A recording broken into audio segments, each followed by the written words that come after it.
So, all right. Hey, folks. Thanks for tuning into the BAMP podcast, the special in the middle of the day show. We are talking to JEShields about his art. How you doing, JE? I'm doing well. Thank you. Thank you for the time, too. I appreciate you coming out. Walt Billiard's co-hosting. Hey, Walt. I believe it when I see it. All right. He's a skeptical man, ladies and gentlemen. And coming into the studio like Kramer in an episode of Seinfeld, here is Jacob. I am not Kramer. I should have thought twice about that. There's some bad associations with Michael Richards these days. So good to see you, Mr. Jacob. How are you doing today? It is a good day. All right, cool. I have to ask you guys forgiveness. I'm contractually obligated to play this musical audio video intro music thing. So just give me a second and bear with me.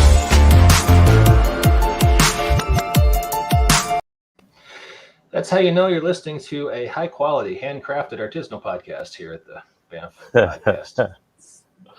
So, JE, let's talk about your art. You've been doing RPG art for kind of a long time.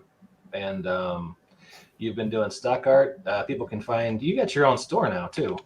I do. It's my own personal page, JEShields.com. I made the transition last January to selling directly. And sharing your page, how is that going for you? Going really well, at least in regards to, I made that transition because I wanted to be able to provide a place to be able to offer my patrons direct download links in an easy way, and offer them store credit, a thing I couldn't really do through drive-through or anything like that. And even though I've only got about 200 people currently on 200 users, I was already doing better than I was on other platforms in the very first month. And so that told me a lot about the viability of this. And so I still need a lot more eyes on it to get it to where I want it to be. But it's been great for me and my patrons. Wow. So with just 200 people, you're making more than you were making on other platforms? Yes. Really? Yes. Wow. Okay. That's pretty cool. Now that may also say something about, my efforts towards other platforms, but I know that there are people who do really well on some of those other platforms, but. Cool. Yeah. I always love looking at your page. I'm a patron, and, sometimes if I'm looking for an idea for a product, I will, like this guy right here. I would never thought about a size steampunk monster hunter with an extra arm, but that is kind of a cool concept. So, JE, did we lose you, sir? Because we don't have. It looks like you lost my video, but I assume you can still hear me. We can. We can hear your dulcet tones first. Yes, you're good. Yep. All right, let me see if I can't get that working again. Okay, no worry. Well, hey, looks like we lost JE completely. Oh, no. Going to make it really hard to interview him. This might be difficult. Do you have a Ouija board handy, Jacob? I do not. That is one of the. I have many board games in my house, but the Parker Brothers connection to the underworld is not among my many board games. Now that I think about it, he's actually alive, so we wouldn't really be able to interview him. Perhaps it would be pretty difficult. Yeah. I gotta say though, I am all sorts of envious with Jay, because I have been putting out there, hey, I'm willing to totally license my art for game minis, and no one's bitten. But I'm incredibly envious of Jay right now. Well, I believe Jacob has stumbled onto our main topic, which is JE has got a partner in the 3D printing world, and we're taking a lot of his art. As you can see, the picture I'm sharing here, from concept art to STL file, that if you've got a 3D printer, you can then render it in a glorious resin mini. So, and JE is back. How you doing, sir? I'm doing well. Apparently, the thing got. My camera and mic got turned off. I don't know why, but I appreciate you letting me come back in. You're always welcome, sir. So let's talk about, as Jacob just said, you've got this Kickstarter not launched yet, but coming very soon, where somebody is converting your 2D art into STL files that can be printed on 3D minners. 3D minners. That was Minnows. I'm sorry. More coffee. Miniatures. Somebody else talk. Thank you, Jacob. Yes. So I had, you mentioned that I've been doing artwork for a while, and there are milestones in your freelance career, and I've hit some of them, and then I recently hit another one where someone came to me and asked if he could use my art to create 3D models of my art. And initially I thought he was just, wanting to do it for his personal portfolio and or for his own personal, whatever it was. And I've been very loose with my licensing, with allowing people to use my work. And so initially I said, yeah, I don't have a problem with that. And then he came back to me and said that, he wanted to sell them. And so then I took a step back and like, okay, now we need to really, think about, the relationship we're going to have. And we hashed some stuff out. And I quickly realized what he was trying to do was essentially create stock art for the 3D printable world.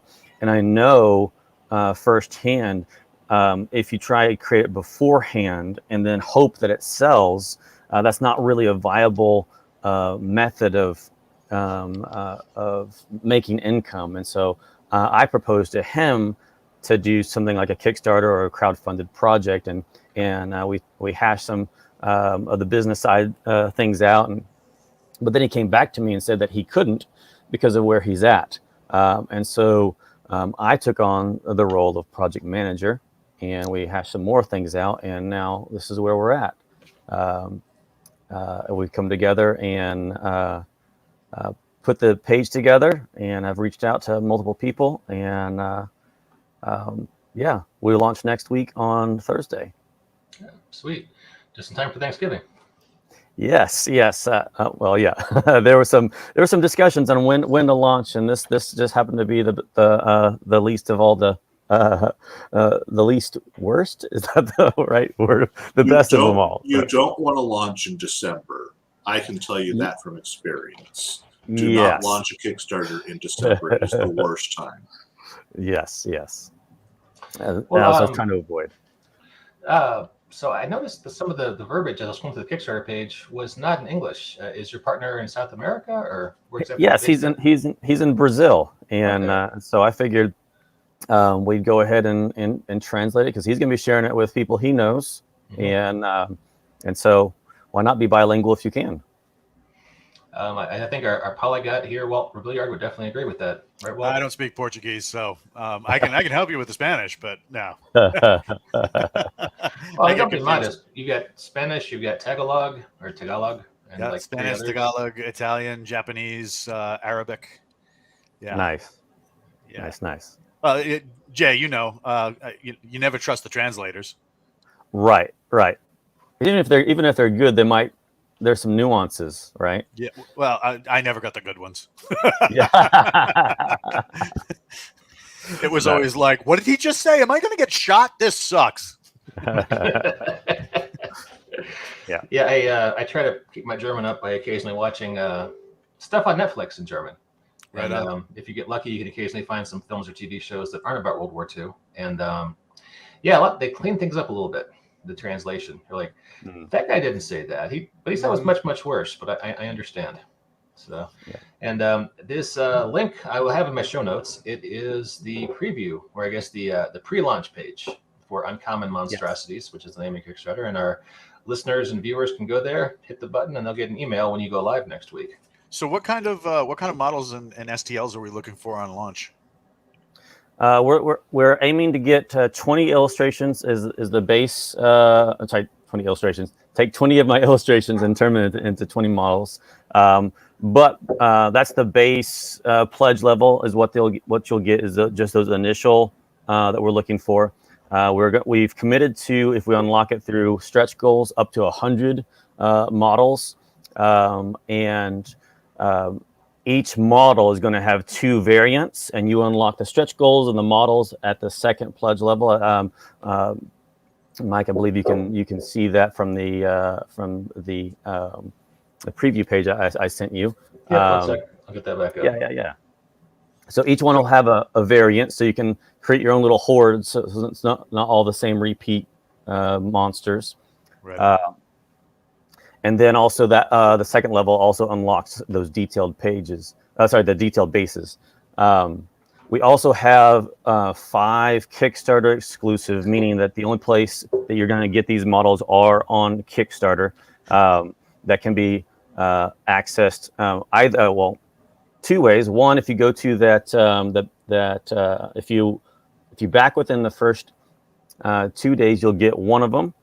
There's also, if you sign up for the newsletter through the Backer Kit landing page, you'll get another one of them. But if you want all 5, there's an additional pledge level that will make sure you get them. We're also doing something a little unique with this one, in that one, we do have, this part's not unique, but we do have a commercial pledge level. But even beyond that, there's another commercial pledge level that gets you access to almost all of the stock art that corresponds to these models. So that's not something I've seen before, but I have that resource available, and so it is also there. That's pretty cool. Yeah, the Brood Queen image you have right here, I actually wrote an adventure that's got her involved for a zine I'm working on. So that's pretty sweet. cool to see that. Hey, so your partner, how do you say his name? I say his name Dionisio. Dionisio Lopez Rodriguez. Do you mind if I share his Instagram page? Because he's got several, looks like... I do not mind at all. All right, cool, because looks like he's printed out some of these, and we could take a look at them. So I'm sure he doesn't mind either. And I don't think he has it up, but we've got a turnaround of the one that I've been most excited about is the Rust Monster. The Rust Monster. This guy right here. Yes. Well, that's pretty cool. I love the skull on the base. That's a nice touch. Yeah, I'm in a unique position now as an artist because for all of my career, I have been on the side of things where someone gives me words and then I interpret those into an image. And now here's someone who's taking my 2D illustrations and trying to interpret them into a 3D space.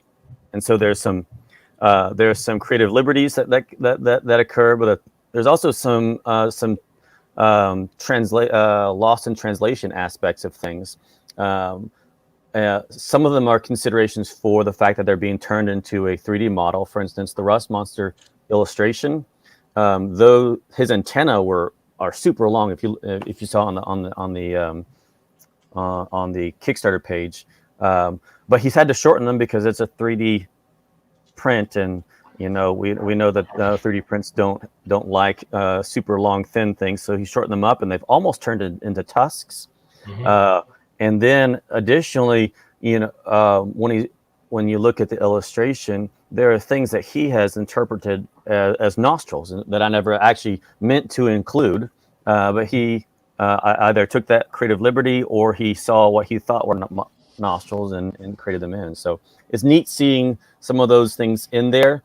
And I'm from an artistic side, from an art side, I know how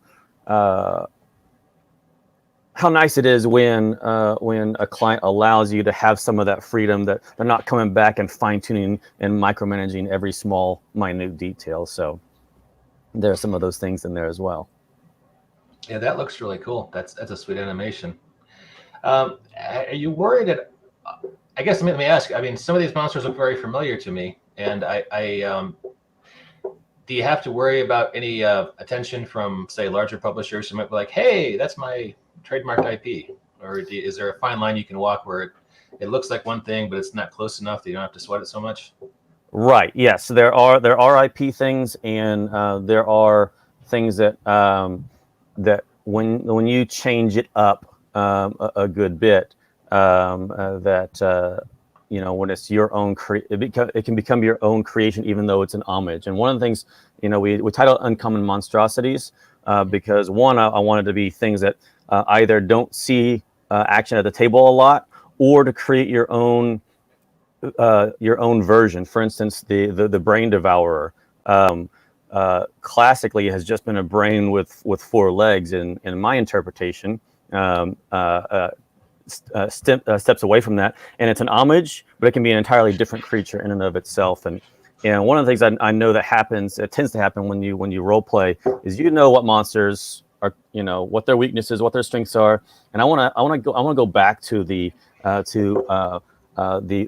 golden days where you come out and you're facing up against something you don't have any idea how to even handle this because you've never necessarily faced it before, and it might be a gazebo. And and the creativity that people have to and the sense of wonder people go through when first encountering something new. So not just like, it's a troll, somebody get fire. They have to, hey, the fire's not working. What are we going to do? So, right. That is some pretty cool stuff. So this is launching next week, and this looks really exciting. I'll make sure to mention it on social media when it comes out. Anything else we want to mention about this one while we're talking about it? I would want to clarify these aren't for the physical. This is for the 3D print, where I'm not yet comfortable with handling physical delivery with Kickstarter yet. Plus, given shipping right now, that's probably not a great thing I can promise. And so there are resources out there that if you wanted to go through websites that you can print them from if you don't necessarily have a printer yourself. And so yeah, that's what I would want to let people be aware of. I don't want them to jump on thinking, hey, I'm getting something physical when you're not. So it's an STL file, and you can go to your local makerspace, maybe a library, and as you say, there's various websites where you can upload an STL file and print it out. Or there's Walt. If you're friends with Walt, you can he does not look enthused about that. Sorry. Yeah, I can see. Well, CS, send me all the STL files so I can have miniatures to print. Please send me the files. Yeah, I do want to give a shout out to local maker spaces. That's something that a lot of people aren't aware of. That there are places that are.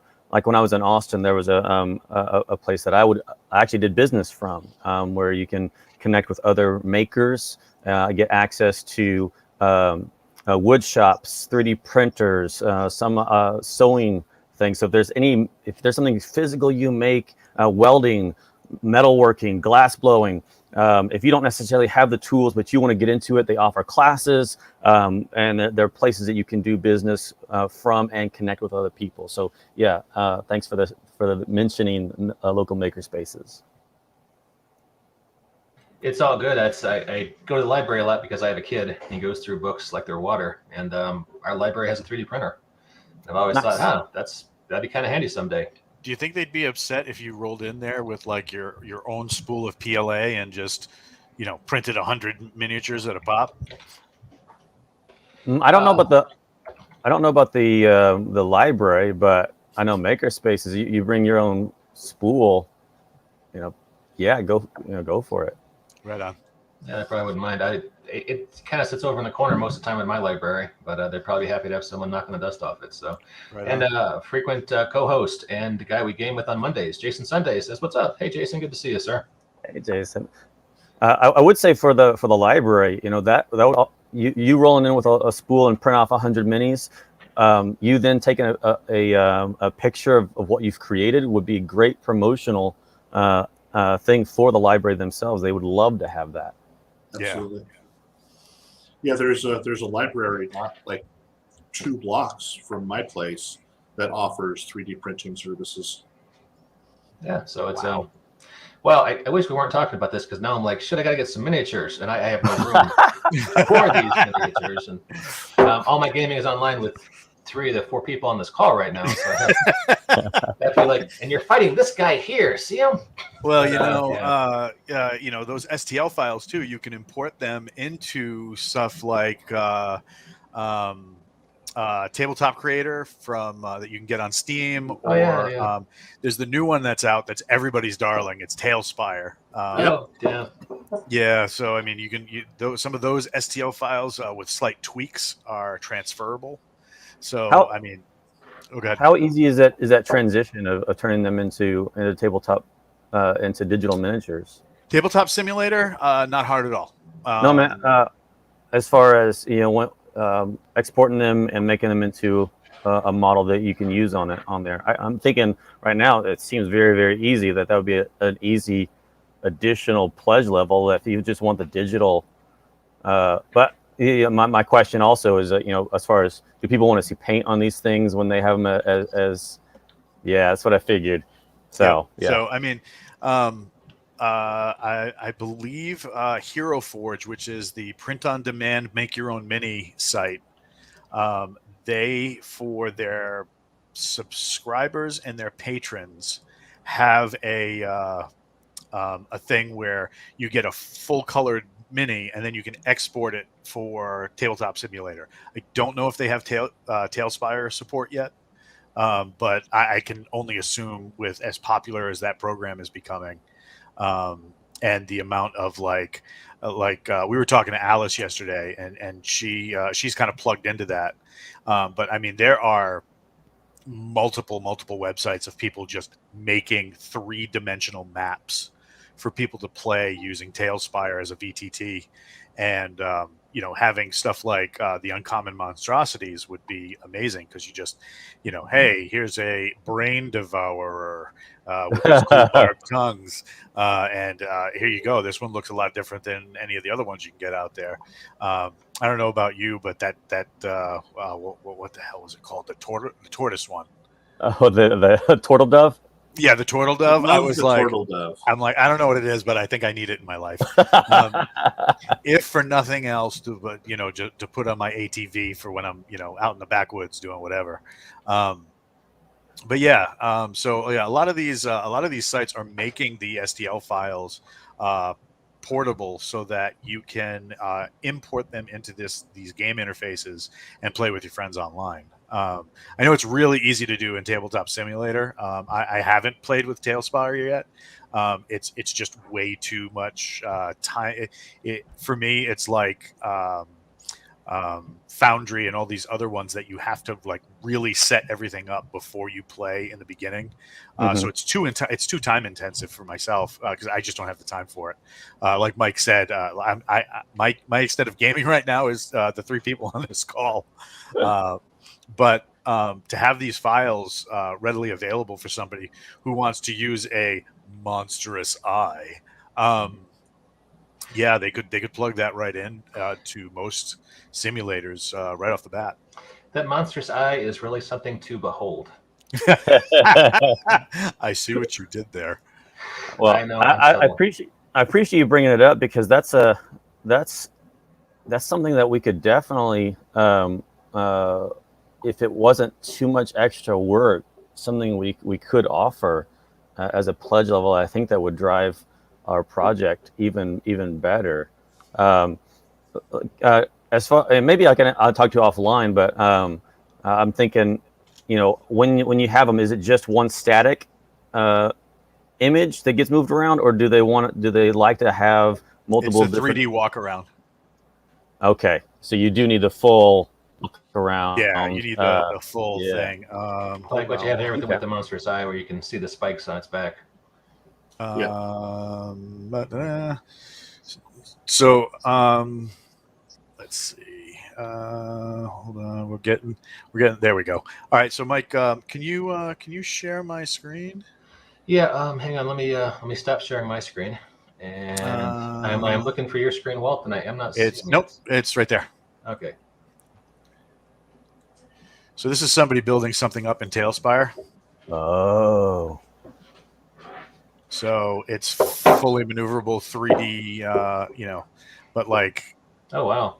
It looks like Diablo.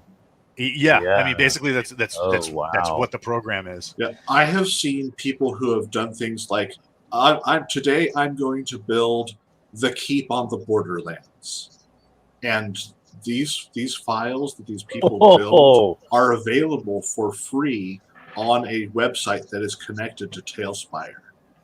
So anything that someone has already built and makes available through the Tailspire page, anyone can download and just add it to their library of builds. Gotcha. Well, that's really cool. Thanks for mentioning this. I'm going to reach out to Dionisio and talk to him about the viability of adding color to these models. So Yeah, it's- because the thing Right. is with these, if you just have that static gray mini, I mean, if you're just doing what you're seeing right now on the screen, it's okay. But if you're in a fully colored environment where and yeah, here you go. Here's the Hero Forge minis. I believe they're linking it with Tailspire now, so that you can get minis direct and colored already for your game. Yeah, so if you are creating VTT tokens, you can you do all sorts of stuff with it, but you have to have the complete STL file with the cutting done and the full wraparounds. Otherwise, it's not gonna really do anything for you. Right. Wow, I didn't know about this. Wow. I kind of wish we were using this in our Monday game, although it looks like a shitload of work to set up. It is like Jacob was saying, if It's you're not already using prearranged maps and stuff like that, you got to build all these environments. Yeah. So, well, JE, I'm just going to put this out there because I'm a horrible shill and a bad person, but I use a lot of your art in Pew Pew, available now in Guide Through RPG, and wow, we could do a whole set of Pew Pew miniatures and play sets and eventually a network movie, a Netflix movie, and They are looking for scripts right now, by the way. we could retire to Barbados on a pile of money. I just put it out there. Just think about it. So, all right. On this horrible laptop over here, I just got pinged by my boss, and I have to go jump on a meeting and talk to some people about cloud computing. And so I'm sorry. I need to wrap things up. But to all our listeners and viewers, thanks for checking us out. Look for JEShields and Uncommon Monstrosity coming up next week on Kickstarter. I will have the link to his pre-launch page in our show notes. And that's about it. Any closing thoughts, JE? Thank you for having me, and I look forward to doing this again. Sweet. Jacob Walt, closing thoughts? Go if you get like content Jay's like stuff. this, go ahead. Oh, I'm done. Okay. If you enjoy content like this, please help promote the Banff Podcast Patreon. We do have a Patreon. I don't pimp it nearly enough. So We also have merchandise like T-shirts and mugs, all that sort of thing. Adult male onesies. I'm kidding about that last one. But maybe one day if there's demand. So I will model the hell out of that. Look like a chia pet wrapped in dental floss. And on that note, just a little eye bleach for everybody to get that mental image out of your hand. And we will see y'all next time.